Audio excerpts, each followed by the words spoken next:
Science Zone. Today you follow, tomorrow we lead. और यदि आप इस चैनल को नए हो तो नीचे दिए हुए सब्सक्राइब बटन पे क्लिक कीजिए और बेल आइकन दबाना ना भूलें।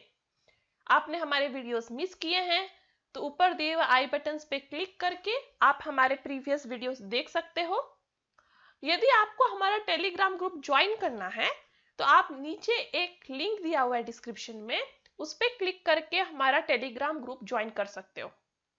और जो आज हम पढ़ने वाले हैं वो टॉपिक है aldehyde, ketones and carboxylic acid.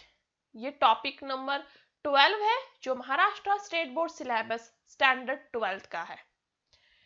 इस टॉपिक में हमें ये सब टॉपिक्स कवर करना है जिनमें से हमने पहले कुछ टॉपिक्स ऑलरेडी कवर कर लिए हैं, जिन्हें मैंने टिक मार्क कर दिए हैं यहाँ। तो ये टॉपिक्स एक्चुअली पहले ही हमने वीडियो पार्ट 1 से लेके वीडियो पार्ट 3 तक कवर कर दिए हैं। आज जो हम पढ़ने वाले हैं वो है पोलैरिटी ऑफ कार्बोनिल ग्रुप, और कुछ पार्ट हम देखेंगे chemical properties of aldehyde and ketone. ठीक है, तो ये दो जो सब टॉपिक है इससे हम कुछ कुछ पार्ट्स देखेंगे, कुछ पोलैरिटी ऑफ कार्बोनिल ग्रुप से और कुछ chemical properties of aldehyde and ketone से। तो जो chemical properties of aldehyde and ketone है ये थोड़ा बड़ा टॉपिक है, इसलिए मैं हाफ उसे आज कवर करूंगी और हाफ आने वाले वीडियो में। तो चलिए शुरू करते हैं पोलैरिटी ऑफ कार्बोनिल ग्रुप की तरफ। तो कार्बोनिल ग्रुप जो हमने पहले ही पढ़ लिया है वो क्या है, कार्बन ऑक्सीजन डबल बॉन्ड। अब ये कार्बोनिल ग्रुप जो कार्बन ऑक्सीजन डबल बॉन्ड से बना है, इसमें जो ऑक्सीजन होता है वो ज्यादा इलेक्ट्रोनेगेटिव है, इसलिए उस पे डेल्टा नेगेटिव चार्ज होता है। क्योंकि वो कार्बन से ज्यादा इलेक्ट्रोनेगेटिव है इसलिए वो दोनों इलेक्ट्रॉन्स जो है इधर बॉन्ड के उसको अपनी तरफ पुल करता है और इसलिए उस पे डेल्टा नेगेटिव चार्ज आता है।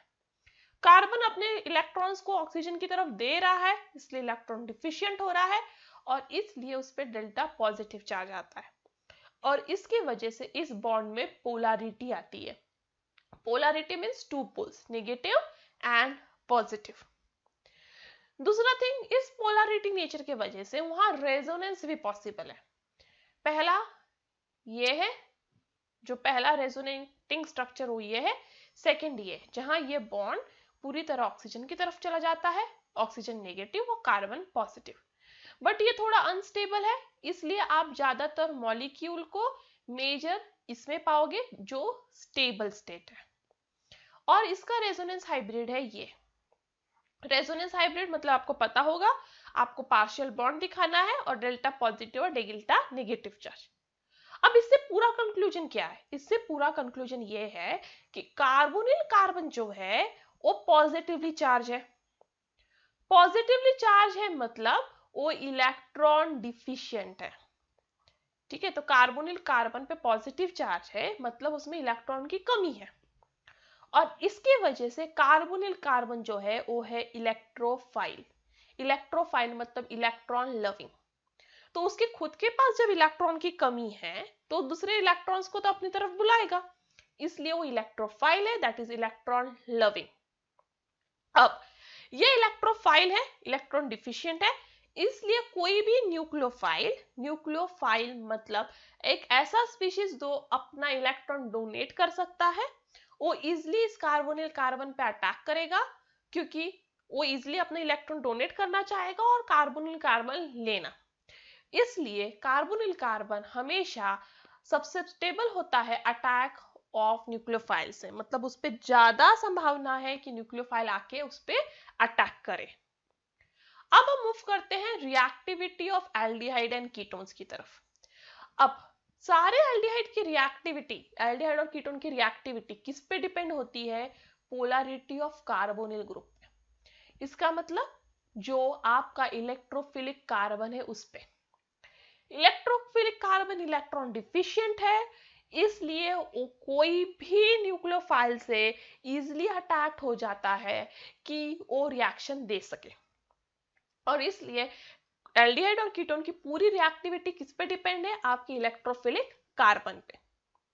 तो ये प्रूफ करने के लिए हमारे पास दो इफेक्ट्स हैं। पहला है इन्फ्लुएंस ऑफ इलेक्ट्रॉनिक इफेक्ट। ठीक है, तो अभी आपके पास क्या है, आपके पास है एल्डिहाइड और आपके पास है कीटोन। अब ये कार्बन की इलेक्ट्रोफिलिसिटी डिसाइड करता है कि कौन ज्यादा रिएक्टिव है। तो आपको यदि पूछा जाए कि एल्डिहाइड और कीटोन में से कौन ज्यादा रिएक्टिव है, तो उसका आंसर है एल्डिहाइड। एल्डिहाइड हमेशा ज्यादा रिएक्टिव होते हैं कीटोन से, क्योंकि इसका आंसर होगा कार्बन में छुपा। ठीक है, तो एल्डिहाइडिक कार्बन ज्यादा पॉसिबल है न्यूक्लियोफाइल को अटैक करना कीटोनिक कार्बन से। इसके रीजन दो है। पहला है bye electronic effect. Electronic effect से क्या हो रहा है, दोनों में अल्काइल ग्रुप प्रेजेंट है, एल्डिहाइड में एक अल्काइल ग्रुप, कीटोन में दो। अब अल्काइल ग्रुप करता क्या है, alkyl group actually electron donating group है। जो यह अल्काइल ग्रुप होता है वो क्या होता है, इलेक्ट्रॉन डोनेटिंग ग्रुप। मतलब O प्लस आई इफेक्ट देता है, मतलब इंडक्टिव इफेक्ट।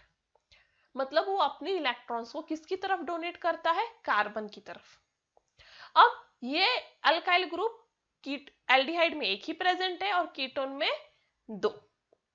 अब कीटोन में दो अल्काइल ग्रुप प्रेजेंट के होने की वजह से दो अल्काइल ग्रुप अपने इलेक्ट्रॉन को कार्बोनिल कार्बन जो इलेक्ट्रॉन डिफिशिएंट है उसकी तरफ पुश कर रहा है, जिसकी वजह से जो कार्बोनिल कार्बन है उसके पास कुछ इलेक्ट्रॉन्स आ रहे हैं, जिसकी वजह से उसकी जो इलेक्ट्रॉन की कमी थी वो पूरी हो रही है। उसका पॉजिटिव पोलैरिटी कम हो रहा है, क्योंकि अब पॉजिटिव पोलैरिटी क्यों था, इलेक्ट्रॉन की कमी की वजह से। अब उसकी इलेक्ट्रॉन की कमी तो ये आर ग्रुप पूरा कर रहा है, तो उसकी वजह से उसकी पोलैरिटी कम हो रही है, उसकी इलेक्ट्रोफिलिसिटी भी कम हो रही है, और इसलिए न्यूक्लियोफाइल इतना इजीली इस पे अटैक नहीं करेगा। बट कीटोन में जाइए, एल्डिहाइड में जाइए, एल्डिहाइड में सिर्फ एक आर ग्रुप है। एक आर ग्रुप है मतलब सिर्फ एक ऐसा ग्रुप है जो अपने इलेक्ट्रॉन को कार्बोनिल कार्बन के पास पुश करेगा। तो कार्बोनिल कार्बन का इलेक्ट्रॉन का जो कमी था वो पूरा हो रहा है, बट इतना ज्यादा पूरा नहीं हो रहा है जितना कीटोन में, क्योंकि कीटोन में दो आर ग्रुप पुश कर रहे हैं इलेक्ट्रॉन को और एल्डिहाइड में सिर्फ एक। और इसलिए जो एल्डिहाइड का कार्बोनिल कार्बन है वो ज्यादा इलेक्ट्रोफिलिक है कीटोन के कार्बोनिल कार्बन से, और इसलिए एल्डिहाइड ज्यादा रिएक्टिव है कीटोन से। तो ये पहला रीजन हुआ इलेक्ट्रॉनिक इफेक्ट का। सेकेंड रीजन है स्टेरिक इफेक्ट। अब कीटोन में कितने आर ग्रुप हैं, वापस हम जाएंगे उसी पॉइंट पे। कीटोन में दो आर ग्रुप है, एल्डिहाइड में एक आर ग्रुप। अब यदि आपके पास न्यूक्लियोफाइल है जो अटैक करने आ रहा है इन कार्बोनिल कार्बन पे, तो उसे तो स्पेस चाहिए अटैक करने के लिए।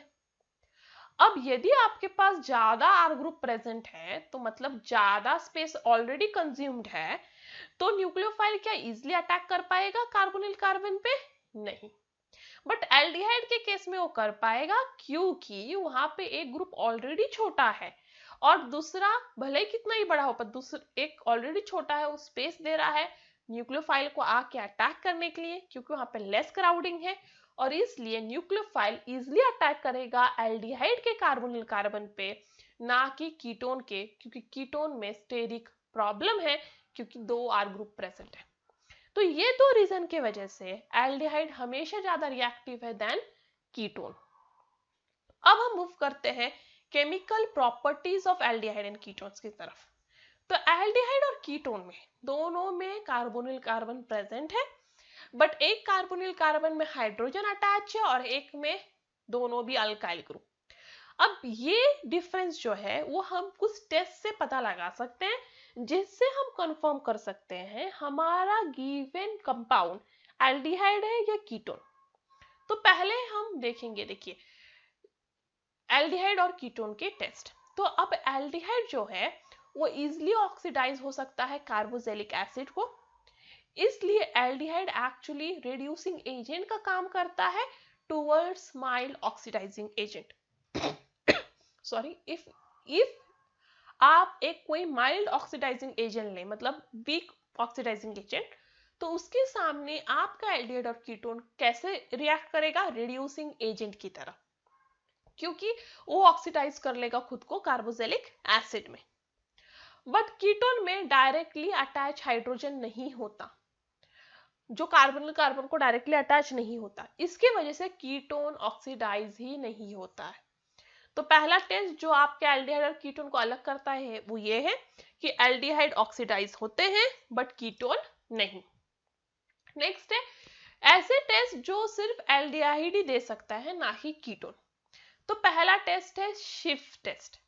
ये टेस्ट सिर्फ एल्डिहाइड देता है, कीटोन नहीं। तो शिफ्ट टेस्ट में आपको क्या करना है, आपको अल्कोहलिक सोल्यूशन ऑफ एल्डिहाइड लेना है, मतलब एल्डिहाइड लीजिए, उसको अल्कोहल में मिक्स कीजिए, वो वाला सोल्यूशन लीजिए, उसमें कुछ ड्रॉप्स शिफ्ट रिएजेंट के डाल दीजिए जो लैब में मिलता है। उसको डालते ही यदि आपका सोल्यूशन पिंक या रेड या मेजेंटा कलर का हो जाए, मतलब आपका जो गिवन कंपाउंड है उसमें एल्डिहाइड ग्रुप प्रेजेंट है। तो सपोज लैब में मैंने आपको 3 अननोन कंपाउंड दे दिए और कहा बताओ इसमें से एल्डिहाइड कौन है, तो आप वो तीनों कंपाउंड का अल्कोहलिक सोल्यूशन बनाइएगा, उसमें आप शिफ्ट रिएजेंट डालिएगा और तीनों में से जो दे देगा पिंक रेड या मेजेंटा कलर, उसमें ही एल्डिहाइड ग्रुप प्रेजेंट होगा। नेक्स्ट है टोलेंस टेस्ट या फिर सिल्वर मिरर टेस्ट। ये जो टेस्ट है ज्यादातर सिल्वर मिरर टेस्ट के नाम से जाना जाता है, क्योंकि इस टेस्ट में टेस्ट ट्यूब के वॉल्स पे सिल्वर मिरर की तरह कुछ जम जाता है। वो क्या होता है मैं बताती हूँ। अब आपको क्या करना है, आपको एल्डिहाइड लेना है, उसको बॉईल करना है टोलेंस रिएजेंट के साथ। टोलेंस रिएजेंट क्या होता है, वो एक्चुअली अमोनिया का एक सोल्यूशन होता है विथ सिल्वर नाइट्रेट। ठीक है, तो आप एल्डिहाइड ले रहे हो, टोलेंस रिएजेंट के साथ उसे ट्रीट कर रहे हो। अब हीट करते ही क्या होता है, यदि आपके इसमें जो एल्डिहाइड प्रेजेंट है तो वहां पे एक सिल्वर मिरर फॉर्म हो जाएगा, तो आपके टेस्ट ट्यूब के वॉल्स पे पूरी तरह एक सिल्वर कोटिंग आ जाएगा यदि उसमें एल्डिहाइड प्रेजेंट होगा। तो यहाँ पे होता क्या है, यहाँ ऐसा होता है कि एल्डिहाइड ऑक्सीडाइज हो जाता है कार्बोजिलेट आयन में। तो आपका एल्डिहाइड टोलेंस रिएजेंट के साथ रिएक्ट होके, टोलेंस रिएजेंट मतलब एमोनिकल सोल्यूशन ऑफ सिल्वर नाइट्रेट, तो जो एल्डिहाइड है टोलेंस रिएजेंट के साथ रिएक्ट होके कन्वर्ट हो जाएगा कार्बोजिलेट आयन में और आपका Ag रिड्यूस हो जाएगा। Ag प्लस जो था यहाँ प्रेजेंट वो रिड्यूस हो गया है Ag में, मतलब आपका सिल्वर वापस आपको मिल गया है और ये वाला जो सिल्वर है वो टेस्ट ट्यूब के बॉल्स पे जमा हो जाता है, इसलिए इसे सिल्वर मिरर टेस्ट कहते हैं। ठीक है, और अमोनिया उसमें से रिलीज हो जाता है और वाटर फॉर्म हो जाता है। तो ये सिल्वर जो यदि निकल जाए उसमें से टोलेंस रिएजेंट में से, मतलब आपके कंपाउंड में एल्डिहाइड प्रेजेंट था, और यदि सिल्वर मिरर ना जमा हो तो आपके कंपाउंड में एल्डिहाइड ग्रुप नहीं था। तो इसे कहते हैं सिल्वर मिरर टेस्ट या फिर टोलेंस टेस्ट। नेक्स्ट है फेलिंग टेस्ट। फेलिंग टेस्ट में आपको क्या करना है, आपको एल्डिहाइड लेना है और फेलिंग सोल्यूशन लेना है, ये लैब में मिलता है। ये दोनों का बॉईल कीजिए एक हॉट वाटर में। ये बॉईल करने के बाद यदि आपके पास red precipitate of cuprous oxide बन जाए, ठीक है, आपने क्या किया, एल्डिहाइड लिया है, फेलिंग सोल्यूशन लिया है, उसको हॉट वाटर में बॉईल किया है। बॉईल करने के बाद यदि आपके पास कोई प्रेसिपिटेट बना है जो रेड कलर का है, जो क्यूप्रस ऑक्साइड का है, तो आपके पास एल्डिहाइड प्रेजेंट है। अब ये रेड प्रेसिपिटेट कैसे बनता है, आपका एल्डिहाइड फेलिंग रिएजेंट के साथ रिएक्ट होके, फेलिंग रिएजेंट क्या है, Cu2 प्लस 5OH माइनस, तो आपका एल्डिहाइड फेलिंग रिएजेंट के साथ रिएक्ट होके ऑक्सीडाइज हो जाता है और वो बन जाता है कार्बोजिलेट आयन। आपका जो Cu2 प्लस है अब वो कन्वर्ट हो जाता है Cu प्लस में और वो एक ऑक्साइड बन के प्रेसिपिटेट हो जाता है जो रेड कलर का प्रेसिपिटेट देता है। और ये जो हो सकता है सिर्फ तब जब आपका एल्डिहाइड ग्रुप प्रेजेंट है, तो ही फेलिंग रिएजेंट ये वाला Cu2 प्लस प्रेसिपिटेट करेगा और आप कंफर्म कर सकते हो कि आपके पास एल्डिहाइड है। बट यहाँ बहुत इंपॉर्टेंट थिंग है जो आपको याद रखना है, ये फेलिंग टेस्ट कभी कभी धोखा दे सकता है, क्योंकि अल्फा हाइड्रोक्सी कीटोन भी ये टेस्ट पॉजिटिव देते हैं। तो ये एक एक्सेप्शन है जो बहुत बार कॉम्पिटिटिव एग्जाम्स में पूछा जाता है। तो फेलिंग टेस्ट कभी कभी धोखा आपको क्यों दे सकता है, क्योंकि कभी कभी अल्फा हाइड्रोक्सी कीटोन मतलब ऐसा कीटोन जिसके नेक्स्ट वाले कार्बोनिल के कार्बन पे OH ग्रुप है, तो अल्फा हाइड्रोक्सी कीटोन मतलब ये वाला कीटोन दिखा देती हूँ मैं। तो ये वाला कीटोन भी कभी कभी मतलब नहीं, ये वाला कीटोन भी फेलिंग टेस्ट हमेशा पॉजिटिव दे देता है, और इसलिए बहुत बार हम लोग कंफ्यूज हो जाते हैं कि ये एल्डिहाइड है। तो ये टेस्ट इतना भरोसेमंद नहीं है। जब आपको यदि डाउट है कि आपके पास अल्फा हाइड्रोक्सी कीटोन हो सकता है, तो आप पहले 2 टेस्ट पे ज्यादा भरोसा कर सकते हैं, जैसे कि शिफ्ट test and Tollens test. Next है laboratory test for ketonic group. अब कीटोन ग्रुप के लिए कौन सा लैबोरेटरी टेस्ट है, तो है सोडियम नाइट्रोप्रोसाइड टेस्ट। अब आपको क्या करना है, आपको लेना है freshly prepared solution of sodium nitroprusside. ये एकदम फ्रेशली प्रिपेयर्ड सोल्यूशन लेना है। इसमें आपको कीटोन डालना है, ये दोनों को ठीक से मिक्स करना है, और फिर ड्रॉप वाइज आपको उसमें बेस NaOH या KOH डालना है। ये करके यदि आपके सोल्यूशन में रेड कलर अपीयर हो जाए, ठीक है, इसके बाद आपके सोल्यूशन में रेड कलर अपीयर हो गया, मतलब आपके पास कीटोनिक ग्रुप प्रेजेंट है। यदि नहीं हुआ तो वो कीटोन नहीं है। तो यहाँ एग्जांपल है, मैंने एसीटोन लिया है जो सबसे पहला कीटोन है, उसमें बेस डाला, ये जो बनता है वो है कार्बेनियन, जिसे इनोलेट आयन कहते हैं। ठीक है, तो ये एक कार्बेनियन है एक्चुअली, क्योंकि कार्बन पे नेगेटिव चार्ज है। अब ये सोडियम नाइट्रोप्रोसाइड ये कार्बेनियन के साथ रिएक्ट होके रेड कलर का प्रेसिपिटेट देता है, और ये रेड कलर का प्रेसिपिटेट कंफर्म करता है कि आपके पास कीटोनिक ग्रुप है। अब जो आयन है, जो एनायन है, जो कीटोन से बना है बेस के साथ रिएक्ट करके, तो ये वाला जो एनायन है जो एक्चुअली कीटोन से बना है, जब बेस उसके साथ रिएक्ट हुआ है, ये एनायन रिएक्ट करता है सोडियम नाइट्रोप्रोसाइड के साथ और देता है रेड कलर का कॉम्प्लेक्स, जो कंफर्म करता है कि आपके पास कीटोन ग्रुप है। तो कीटोन ग्रुप का सिर्फ ये एक टेस्ट आप याद रखिए, सोडियम नाइट्रोप्रोसाइड टेस्ट। नेक्स्ट है chemical reactions of aldehydes and ketone with nucleophile. तो एल्डिहाइड और कीटोन न्यूक्लियोफाइल के साथ किस तरह से रिएक्ट होते हैं। तो एल्डिहाइड और कीटोन में कौन सा पोर्शन है जो हमेशा रिएक्ट होता है, वो है कार्बोनिल कार्बन का पोर्शन, और स्पेशली उसमें का कार्बन, क्योंकि वो कार्बन है इलेक्ट्रॉन डिफिशिएंट, जिसमें इजिली न्यूक्लियोफाइल अटैक कर सकता है और वो रिएक्शन दे सकता है। तो आपको याद रखना है, जब भी हम chemical reaction for aldehyde and ketone की तरफ जाएं, तो हमेशा वहां कार्बोनिल कार्बन ही रिएक्ट होने वाला है न्यूक्लियोफाइल के साथ। तो पहला रिएक्शन है addition of hydrogen cyanide, that is HCN।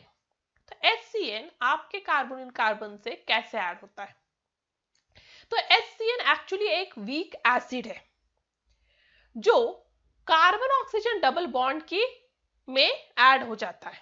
ठीक है, वो एल्डिहाइड का कार्बन ऑक्सीजन डबल बॉन्ड हो या कीटोन का, वो ऐड हो जाएगा और वो आपको प्रोडक्ट देगा साइनोहाइड्रीन। तो आपको याद रखना है एल्डिहाइड और ketone plus HCN gives cyanohydrin. तो देखिए एल्डिहाइड या फिर कीटोन जब HCN के साथ रिएक्ट हो रहे हैं तो दे रहा है साइनोहाइड्रीन। अब यहाँ होता क्या है, HCN एक एसिड जैसे मैंने कहा, मतलब हाइड्रोजन पे डेल्टा पॉजिटिव और CN पे डेल्टा नेगेटिव।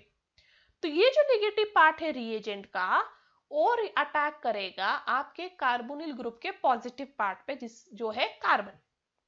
तो ये नेगेटिव पार्ट कहाँ जुड़ जाएगा, कार्बोनिल कार्बन पे। फिर ये डबल बॉन्ड क्या हो जाएगा, ओपन, क्योंकि कार्बन की वैलेंसी सिर्फ 4 होनी चाहिए। तो यहाँ पे जब ये जुड़ गया तो ये 2 बॉन्ड में से एक बॉन्ड को तो ब्रेक होना ही है। ब्रेक होते ही ऑक्सीजन नेगेटिव हो जाएगा, जो ये पॉजिटिव हाइड्रोजन ले लेगा। तो इस तरह से CN ज्वाइन होगा नेगेटिव पार्ट को, और जो पॉजिटिव पार्ट है रिएजेंट का वो ज्वाइन होगा OH को।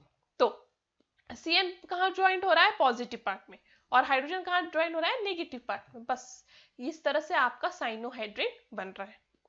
इसका एग्जाम्पल है एसिटाल्डिहाइड प्लस HCN। तो वापस आपको क्या करना है, CN को ज्वाइन करना है कार्बोनिल कार्बन पे और हाइड्रोजन को ज्वाइन करना है ऑक्सीजन पे, करेक्ट। तो ये इस तरह से बन गया, तो ये हो गया एसिटाल्डिहाइड साइनोहाइड्रीन। अब ketone that is acetone plus HCN, वापस CN को ज्वाइन करो आप कार्बोनिल कार्बन पे और हाइड्रोजन को ऑक्सीजन पे, तो बन गया हाइड्रोजन साइनोहाइड्रीन। तो इस तरह से आप साइनोहाइड्रीन बना सकते हो, बट आपको एक बात याद रखना होगा, साइनोहाइड्रीन का रिएक्शन करने के लिए आपको एसिड या बेस एज कैटलिस्ट चाहिए ही। इसके बिना ये रिएक्शन जल्दी नहीं होता है पर फास्ट नहीं होता। तो आप कैटलिस्ट यूज कीजिए कोई भी एसिड या बेस को। नेक्स्ट है addition of sodium bisulphite. Sodium bisulphite मतलब NaHSO3। तो इसमें क्या होता है, आपका एल्डिहाइड या कीटोन सोडियम बाइसल्फाइड के सोल्यूशन के साथ रिएक्ट होके क्रिस्टलाइन प्रेसिपिटेट देता है, मतलब क्रिस्टल के फॉर्म में प्रेसिपिटेट देता है, जो एक्चुअली सोडियम बाइसल्फाइड एडक्ट होता है। ठीक है, एडक्ट मतलब कोई भी एडिशन का प्रोडक्ट। तो आपका एल्डिहाइड और कीटोन एक्चुअली NaHSO3 को अपने आप में जोड़ लेगा और इसलिए इसे कहते हैं सोडियम बाइसल्फाइड एडक्ट। वापस आप क्या याद रखना है, यहाँ पे अब क्या होता है, आपका SO3 और Na जाके जुड़ जाएगा कार्बन को और ऑक्सीजन जुड़ेगा हाइड्रोजन को। तो आपको क्या करना है, SO3Na को जोड़ना है कार्बन से और ऑक्सीजन को जोड़ना है हाइड्रोजन से, और ये बन गया आपका सोडियम बाइसल्फाइड एडक्ट।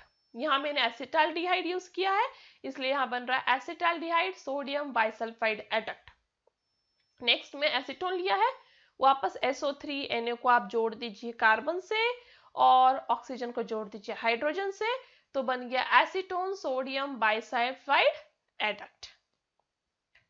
नेक्स्ट है एडिशन ऑफ अल्कोहल्स। अब एल्डिहाइड और कीटोन अल्कोहल्स के साथ रिएक्ट करते हैं, ठीक है, तो आपको याद रखना है ये रिएक्शन हमेशा 2 स्टेप में होता है। पहला स्टेप में आपको हेमी एसिटाल मिलेगा या फिर हेमी कीटाल। ठीक है, तो फर्स्ट स्टेप में आपको क्या मिलता है, हेमी एसिटाल या फिर हेमी कीटाल। तो आप एल्डिहाइड यूज कर रहे हो तो एसिटाल, कीटोन यूज कर रहे हो तो कीटाल। और सेकेंड स्टेप में आपको मिलता है एसिटाल या फिर कीटाल। सेम थिंग, यदि एल्डिहाइड यूज कर रहे हो तो एसिटाल और कीटोन तो कीटाल। तो यहां होता क्या है, स्टेप 1 में आपका एल्डिहाइड अल्कोहल के साथ रिएक्ट करेगा इन the presence of dry HCl। ठीक है, एल्डिहाइड अल्कोहल के साथ रिएक्ट कर रहा है ड्राई HCl के प्रेजेंस में। अब क्या होता है, जो आपका R ग्रुप है उस पे है delta negative charge, positive charge, और इस पे जो है OH पे है डेल्टा नेगेटिव चार्ज। तो डेल्टा नेगेटिव हमेशा कहां जाएगा, कार्बोनिल कार्बन के पास, और पॉजिटिव कहां जाएगा, ऑक्सीजन के पास। तो ये बन गया OH भी OR भी, मतलब अल्कोहल भी ईथर भी, तो उसे कहते हैं हेमी एसिटाल। ये बहुत अनस्टेबल होता है। ठीक है, तो ये unstable hemiacetal second molecule of alcohol के साथ रिएक्ट करता है, वापस कार्बन पे डेल्टा पॉजिटिव है और इस पे डेल्टा नेगेटिव। ठीक है, अब आपको एक याद रखना है, यहां एक्चुअली अब क्या होता है, वाटर बन के बाहर निकल जाता है H2O और ये R जुड़ जाता है ऑक्सीजन के साथ, तो ये बन जाता है एसिटाल, जहां दोनों भी OR ही प्रेजेंट होते हैं और ये स्टेबल है। तो आपको याद रखना है, जब भी आप एल्डिहाइड और कीटोन को अल्कोहल के साथ रिएक्ट करें तो 2 स्टेप का रिएक्शन करें। पहले स्टेप में आप हेमी एसिटाल बनाओगे, वापस हेमी एसिटाल को उसी अल्कोहल के साथ ट्रीट करोगे और आपको मिलेगा एसिटाल। हेमी एसिटाल में एक OH एक OR होता है और एसिटाल में दोनों भी OR होते हैं। एसिटाल स्टेबल है, हेमी एसिटाल अनस्टेबल है। ये तो हुआ एल्डिहाइड का। तो हम एग्जांपल देखते हैं। एसिटाल्डिहाइड रिएक्ट कर रहा है इथेनॉल के साथ इन the presence of dry HCl, और अब आपका जो डेल्टा पॉजिटिव पार्ट है वो जाके लग जाएगा ऑक्सीजन को, ठीक है, और डेल्टा नेगेटिव लगेगा कार्बन को। आपके पास OH OR दोनों भी प्रेजेंट है और यह है हेमी एसिटाल जो अनस्टेबल है। अब आपका यह हेमी एसिटाल वापस सेकेंड मॉलिक्यूल ऑफ इथेनॉल के साथ रिएक्ट होगा इन the presence of dry HCl again. अब वाटर मॉलिक्यूल लूज हो जाएगा और ये वाला पार्ट इधर आके ऑक्सीजन से जुड़ जाएगा, तो आपको 2 OR OR हो गया जो है एसिटाल, इसका नाम है 1,1 डाइथॉक्सी इथेन और ये स्टेबल है प्लस वाटर बना है। अब आपको इस रिएक्शन में एक और चीज याद रखना है, ये रिएक्शन रिवर्सिबल है, क्योंकि आप देख सकते हो इस रिएक्शन में मैंने नीचे भी एक एरो यूज किया है। जनरली हम सिर्फ ऐसा एरो यूज करते हैं रिएक्शंस में, बट यहाँ पे दोनों साइड एरो है, मतलब ये रिएक्शन रिवर्स किया जा सकता है। जैसे रिएक्टेंट से हमने प्रोडक्ट बनाया है, हम लोग प्रोडक्ट से वापस रिएक्टेंट भी बना सकते हैं। उसके लिए बस आपको थोड़ा सा डाइल्यूट HCl डाल देना है। एक बार आपने हेमी एसिटल बना लिया या फिर एसिटल बना लिया, उसमें थोड़ा सा डाइल्यूट HCl डाल दीजिए, आपका रिएक्शन पूरी तरह उल्टा हो जाएगा। एसिटल से हेमी एसिटल मिल जाएगा और हेमी एसिटल से वो एल्डिहाइड या कीटोन। तो ये रिएक्शन रिवर्सिबल है, मतलब हम उसको वापस रिएक्टेंट जनरेट कर सकते हैं। नेक्स्ट है ketones. Ketones similar like aldehyde react होते हैं अल्कोहल्स के साथ हेमिकीटाल या फिर कीटाल देने के लिए। तो यहाँ एग्जांपल दे देती हूं मैं। सपोज मैंने ले लिया है एसीटोन। एसीटोन मेरा मिथेनॉल के साथ रिएक्ट हो रहा है 1/1 mole in the presence of dry HCl, तो दे देगा मुझे हेमिकीटाल OCH3 OH CH3। तो ये हो गया आपका हेमिकीटाल। और हेमिकीटाल में आप सेकेंड मॉलिक्यूल ऑफ इथेनॉल डालोगे, तो अब मैं हेमिकीटाल में सेकेंड मॉलिक्यूल ऑफ मिथेनॉल डाल रही हूँ, सॉरी नॉट इथेनॉल, ये ड्राई HCl के प्रेजेंस में। तो वो अब मुझे दे देगा कीटाल, दैट इज OCH3 2 टाइम और CH3। तो ये हो गया मेरा कीटाल। तो सिमिलर लाइक एल्डिहाइड कीटोन भी हेमिकीटाल और कीटाल देता है। ये रिएक्शन वापस रिवर्सिबल है, जैसे एल्डिहाइड का रिएक्शन रिवर्सिबल था, ये रिएक्शन में रिवर्सिबल है। तो आप सिर्फ डाइल्यूट HCl डालिए तो आपका कीटाल बन जाएगा हेमिकीटाल, और हेमिकीटाल में वापस डाइल्यूट HCl डालिए तो आपको मिल जाएगा आपका एसीटोन बैक। बट अब आप साइक्लिक कीटाल्स भी बना सकते हो। यदि आप कीटोन को 1,2 या 1,3 डायोल के साथ ट्रीट करें, मतलब ऐसा डायोल जिसमें ऐसा अल्कोहल एक्चुअली जिसमें 2 OH प्रेजेंट है, उसके साथ आप अपने कीटोन को ट्रीट करोगे इन the presence of dry HCl, तो आपको 5 या 6 मेंबर साइक्लिक कीटाल मिलेगा। 1,2 डायोल यूज करोगे तो 5 मेंबर, और 1,3 यूज करोगे तो 6 मेंबर साइक्लिक कीटाल मिलेगा।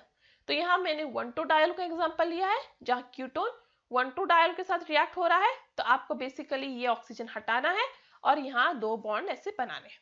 तो इस तरह से आपको मिल जाएगा साइक्लिक कीटाल। ये 1,2 डायल यूज किया इसलिए मुझे 5 मेंबर रिंग मिल रहा है, आप देख सकते हो रिंग को नंबर करके 5 मेंबर है। यदि मैं 1,3 डायल यूज करती तो मुझे 6 मेंबर रिंग मिलता। और इस तरह से आप कीटाल और एसिटाल्स बना सकते हो, वापस अपना एल्डिहाइड और कीटोन उससे रीजनरेट कर सकते हो by addition of dilute HCl। And that's all for today. Thank you.